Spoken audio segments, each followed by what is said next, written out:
पन्नगे च सुरेन्द्रे च कौशिके पाद संस्पृशि निर्विशेष मनस्काय श्री वीरस्वामिने नमः। भगवती सूत्र में कहा गया है, दुविहे तवे पन्नत्ते तंजहा बाहिर एय अभ्यंतर एय। तप के बारे में बताया गया है। तप दो प्रकार का प्रज्ञप्त है, बाह्य और अभ्यंतर। तपस्या साधना के क्षेत्र का एक अवयव है, साधना रूपी शरीर का एक अंग है तप। और तपस्या करने वाला तेजस्वी बन सकता है और तपस्या करने वाला व्यक्ति प्रभावशाली भी बन सकता है। प्रभावशाली क्या होता है, प्रभावना क्या होती है, एक बड़ा थोड़ा विश्लेषणीय विषय है कि प्रभावना की खूब प्रभावना, खूब प्रभावना, खूब प्रभावना। प्रभावना क्या होती है? प्रभावना का भी थोड़ा बाह्य रूप हो सकता है। हम प्रभावना किसको माने कि अमुक जगह प्रोग्राम करो, वो करो, बहुत प्रभावना होगी, बहुत प्रभावना होगी। सबसे बढ़िया प्रभावना तो यह है कि चेतना तपस्या से और संयम से भावित हो जाए, यह सबसे बढ़िया प्रभावना है। प्रभावना प्रकर्षेण भावना, प्रकर्षेण प्रकृष्ट रूप से अपनी चेतना को तप और संयम से, संयम और तप से भावित कर लें। बस मेरे ख्याल में तो सबसे बड़ी प्रभावना यह है। और प्रभावना कोई है तो छोटी प्रभावना है। इसलिए यह प्रभावना तपस्या करने वाले होते हैं। अब तपस्या का भी कोई आडंबर नहीं, कोई अपना शेष तपस्या करना बहुत ऊंची बात है। निष्काम भाव, निर्जरा की भावना से तपस्या कर लेना वो बड़ी बात है। कई बार तपस्या के साथ भी छोटी छोटी या बड़ी बड़ी कामनाएं जुड़ जाती है। हम लोग जो बहुत ऊंचे, हम लोग मतलब जो भी बहुत उच्च कोटि के, बहुत निष्प्रिय नहीं हैं कि अमुक चीज के लिए तपस्या कर लें। किसी की आसाधना न हो कि देवता से संपर्क साधने के लिए तेला करो, वो करो, वो मित्र देवता से संपर्क, कोई आसाधना न हो। तपस्या में कोई कामना न हो, न देवता को आमंत्रित करना है, न संपर्क, न आत्मा से संपर्क जितना कर सके वो करना है, निर्जरा करनी है। वो बहुत बड़ी चीज है। किसी छोटे उद्देश्य से तपस्या करना कि वो सिद्धि प्राप्त करना, वो करना, इसलिए तपस्या करो, वो जाप करो, वो सिद्धि मिल जाएगी।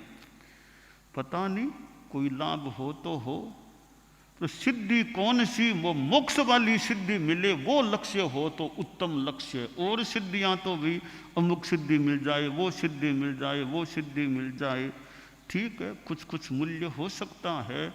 मेरे ख्याल में तो मोक्ष वाली सिद्धि मिल जाए, इससे बड़ी कोई दूसरी सिद्धि संभवतः हो नहीं सकती। तो तपस्या के पीछे उद्देश्य क्या है, कामना क्या है? रावण ने भी तो 28 का तप किया, वो बात तो उसके पीछे भावना क्या और कामना क्या?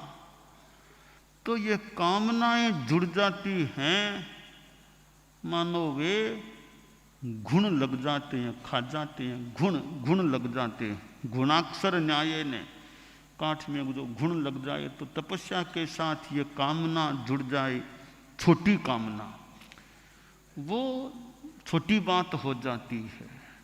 भगवान महावीर ने तपस्या की, साधना की, उनके भीतर कौन सी कामना थी, कोई कौन सी सिद्धि उनको प्राप्त करना था, कौन सी लब्धि प्राप्त करना लक्ष्य रहा होगा। ये लब्धियां सिद्धियां, इन तेजो लब्धि प्राप्त करने के लिए तपस्या कर लें, आसातना किसी के न कौन सी बड़ी चीज प्राप्त कर ली, तेजो लेस्या तेजो लब्धि मिल गई कि मैं किसी को निग्रह करके भस्म कर सकता हूँ, ऐसा कर सकता हूँ, शीतल लेस्या से अनुग्रह कर सकता हूँ। ठीक है, कुछ उपलब्धियां मान लें तो मोक्ष वाली लब्धि उपलब्धि के सामने सब छोटी चीजें हो जाती है। तो तपस्या के पीछे वो मोक्ष वाला एक उद्देश्य, निर्जरा का लक्ष्य हो, उस तपस्या का बड़ा महत्व, एकदम निष्कलंक तपस्या वो हो सकती है। तो तपस्या के साथ न आडंबर है, न दिखावा है, न कुछ, केवल निर्जरा के लिए तपस्या साधना करना है। भगवान महावीर ने कितनी तपस्या की थी? लगभग 12.5 वर्षों तक कितना तपस्या का जीवन जिया था। खैर, उनकी बराबरी तो हम कर पाएं अथवा अभी पूरी न कर पाएं, तो जितनी बराबरी में जा सकें उतना जाने का प्रयास करें। भगवान महावीर ने इतनी तपस्या की, कोई अभिनंदन समारोह रखा गया कि नहीं रखा गया? इन्होंने तो कितनी तपस्याएं की, भी इकट्ठा होके अभिनंदन समारोह रखेंगे, वो करेंगे स्वागत। उनका किन्होंने उनका अभिनंदन समारोह रखा होगा? करते गए अपने ढंग से तपस्या। तो एक तपस्या ऐसी चीज है, बहुत एकदम न कोई कामना हो, अगर निष्कलंक हो, न अभिनंदन की कामना, न और कोई कामना, न बड़ा भोज की कामना, बस निर्जरा के लिए तपस्या करना है। हमारे साधु साधियाँ तपस्या करते हैं गुरुकुलवास में। मुख्य प्रवचन कार्यक्रम में किसका अभिनंदन समारोह रखा गया? चतुर्मास का 5वां महीना चल रहा है, कईयों ने तपस्याएं की है। न केवल साधु साधियों ने, गृहस्थों में कितनी तपस्याएं की है।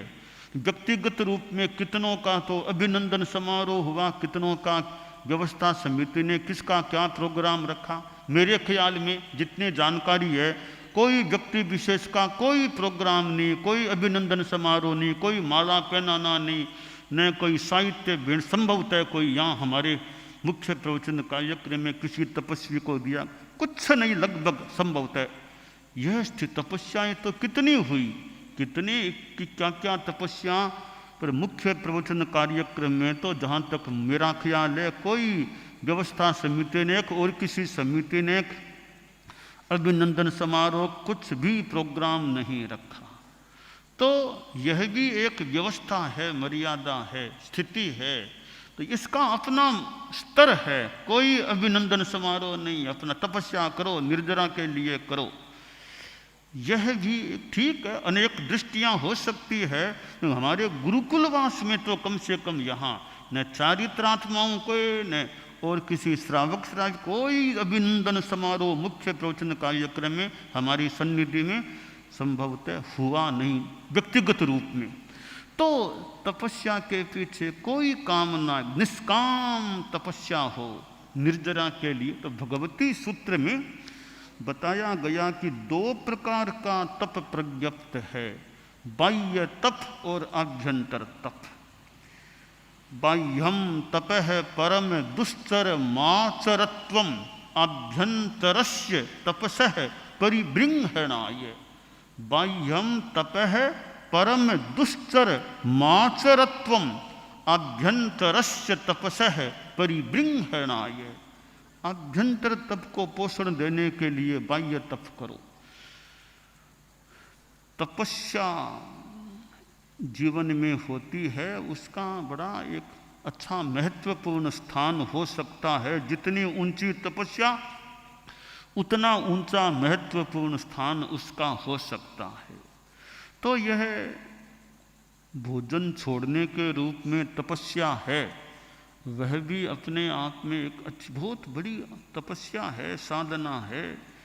मांस खमन करने वाले, मांस खमन और भी ज़्यादा तपस्या करने वाले करते हैं तो बहुत ही एक अच्छा बड़ा कार्य होता है, और फिर एकदम निष्कामता का भी भाव बना रहता है, तो बहुत बड़ी बात है। मांस खमन करना कोई छोटी बात थोड़ी ही है। मांस खमन से भी ज़्यादा की तपस्या भी करने वाले कर लेते हैं। तो भगवती सूत्र में जो 2 प्रकार का तप बताया गया है, तो हम जितनी तपस्या कर सकें, द्रव्य क्षेत्र काल भाव बलम थामम च पेहाय बल स्थाम आदि आदि देख करके अपने आप को तपस्या में नियोजित करना चाहिए। यह एक प्रकार हो गया अनाहार वाला, दूसरे भी और भी तो प्रकार हैं, कुल 12 प्रकार का तप बताया गया है, तो वो एक प्रकार है। और भी तपस्या के अनेक रूप हैं, अनेक रूपों में निर्जरा की हेतुभूत साधना तपस्या की जा सकती है, ज्ञान के द्वारा, स्वाध्याय के द्वारा, और भी साधना के द्वारा तपस्या साधना की तेजस्विता प्राप्त की जा सकती है। दीपमालिका आती है, एक ठीक है लौकिक रूप भी दीपमालिका का है। ये मिट्टी के दीप हैं, जले तो क्या और न जले तो क्या। मिट्टी के दीप जले तो सांसारिक बात है, जले तो क्या न जले तो क्या, न जले तो क्या बात है, खास बात है। हमारे भीतर वो ज्ञान के दीप जल जाएं, वो विशेष बात हो सकती है। तो संसार में दीपावली का बड़ा महत्व भी है, उल्लास का एक पर्व होता है, ज्योति पर्व होता है। आम जनता जो दिवाली को मानने वाली है, उसमें भी उल्लास का भाव, बाजार का भी अपना रूप, दुकानों का अपना रूप, खरीदारी का अपना रूप, अनेक चीज़ें दीपावली के साथ लौकिक रूप में जुड़ी हुई है। फिर पटाखा और आतिशबाजी, यह भी जुड़ी हुई चीज़ है। और आतिशबाजी पर सीमाकरण भी होता है। और पटाखा वो ठीक है ऐसे, बाकी इसमें हिंसा क्या और नुकसान क्या, तो आतिशबाजी का संयम भी हो। ये पटाखा कुछ नहीं, अपने तो क्या थोड़े धमाके कर दिए, इसमें क्या खास बात हो गई है, क्या थोड़ी देर धमाका सा हो गया, कानों में पड़ गया। कईयों की नींद खराब हो सकती है, धमाक 11, 12, 1 बजे तक धमाके चलते हैं, सोने वालों की नींद भी उतर सकती है। तो एक रूप है आतिशबाजी का, पर जहाँ हिंसा है, नुकसान है, कुछ जल जाए कर जाए, कई चीज़ें हो सकती है। खैर संसार की चीज़ है। तो हम इसका आध्यात्मिक पक्ष देखें तो भगवान महावीर से जुड़ा हुआ दीपावली का क्रम भगवान राम के साथ भी जुड़ा हुआ ऐसा। तो ये जो क्रम है, एक खुशी को जाहिर करने के एक तरीके की, पटाखे छोड़ के खुशी जाहिर करो। सांसारिक चीज है, पटाखे छोड़ें तो कर्मों के पटाखे, कर्म उड़ जाएं, कर्म कट जाएं, ऐसे कोई पटाखे छोड़ो। वो पटाखे तपस्या से छूट सकते हैं कि कर्म ध्वस्त हो जाएं, कर्म कट जाएं। दीपावली का महत्वपूर्ण है हमारी भारतीय इस यानी पर्वों की संस्कृति में। दीपावली बहुत एक उच्च कोटि का पर्व माना जा सकता है। होली भी आती है, कुछ एक दृष्टि से होली की अपेक्षा दीपावली ज़्यादा बढ़िया पर्व होली का विद्रूप सा कहीं कहीं लगता है, दीपावली का विद्रूप नहीं लगता। वो ये सांसारिक चीज़ें हैं। दीपावली, होली, हम इसका आध्यात्मिक पक्ष उसको ग्रहण करने का प्रयास करें कि भगवान महावीर के निर्वाण से अमावस्या जुड़ी हुई है, तो निर्वाण प्राप्ति की दिशा में हम आगे बढ़ने का प्रयास करें। और फिर ज्ञान की ज्योति जलाने का प्रयास करें। और हमारे परम पूज्य भगवान महावीर हैं, फिर भिक्षु स्वामी हैं, ज्योति का अवतार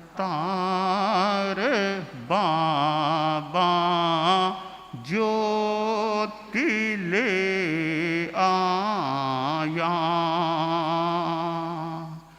ज्योति का अवतार बाबा ज्योति, ज्योति का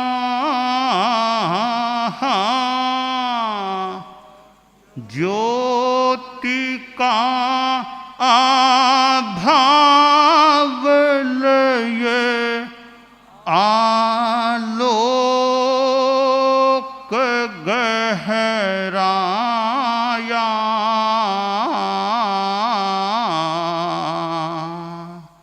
ज्योति का अवतार बाबा ज्योति ले आ। तो आचार्य भिक्षु के लिए जो गीत ज्योति का अवतार बाबा ज्योति ले आया, अब ज्योति कैसे, हम आचार्य भिक्षु को भी देखें, जितना एक उनके प्रति एक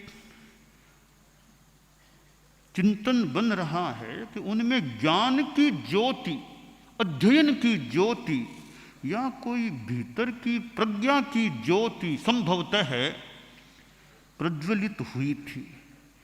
इसलिए ज्योति का अवतार, तो दीपावली आचार्य भिक्षु को जैसे ज्योति का अवतार कहा गया है, तो हम भी ज्योतिर्मान ज्योतिष्मान बनने का प्रयास करें। ज्योतिष्क देवता होते हैं सूर्य, चंद्रमा, ग्रह, नक्षत्र, तारा, ज्योतिष्क देवता, उनमें भी ज्योति दिखाई देती है। आसाधना न हो वो भी बाह्य ज्योति हो सकती है। हम भीतर की ज्योति की ओर भी आगे बढ़ें और ये आंखों वाली ज्योति भी ठीक रहे, भीतर की ज्ञान की ज्योति अच्छी रहे और हमारी नेत्रों की ज्योति, नेत्रों में ज्योति ठीक रहे, आंखें लंबे काल तक सक्षम रहे, देखने में सक्षम रहे। और ये आंखों की ज्योति बड़ी काम की है, बहुत लंबे काल तक अच्छी तरह लिखना पढ़ना सारा काम अच्छा होता रहे, इस रूप में आंखों की ज्योति हमारी अच्छी रहे। तो ये बाहर की ज्योति, ये आंखों वाली ज्योति और फिर भीतर की प्रज्ञा वाली ज्योति, ज्ञान की ज्योति, अनेक प्रकार की ज्योतियाँ हैं। तो दीपक टिमटिमाते हैं, वे आँखों को सुहावने लग सकते हैं। तो ये दीपक मान लो बाह्य हैं, तो ज्ञान के दीपक जलते रहें। प्रज्ञा, ज्ञान, अध्ययन, मति ज्ञान, श्रुत ज्ञान, इनकी निर्मलता रहे, निर्मलता बढ़े। और आगे बढ़े तो फिर अतीन्द्रिय चेतना की बात आ जाती है। तो दीपावली है, तो यह बाह्य रूप भी दीपावली का है, बाहर का रूप भी है। हम बाह्य भी है, अंतरंग रूप भी है। हम अंतरदीप, वो जैसे अंतरद्वीप कहते हैं, 56 अंतरद्वीप, ये 56 अंतरद्वीप जले। 56 तो कैसे हो, वो तो एक भौगोलिक दृष्टि से है, पर हमारे तो 56 हो कि 32 हो, कितने ही हो, यों 32 आगम। बाकी इनकी टीकाएं और पढ़ लो, थोड़ी चूर्णी और पढ़ लो, तो 32 कई ऐसे दीप जल सकते हैं, बड़े दीप, छोटे दीप। तो परम पूज्य गुरुदेव तुलसी, परम पूज्य आचार्य महाप्रज्ञ जी ने जो ये आगम, मानो उनकी कृपा से ये आगमों का कार्य हुआ है, हमारे पढ़ने में सुविधा हो गई है। संभवतः हम आगम के दीप जलाने का प्रयास करें, यह काम्य है।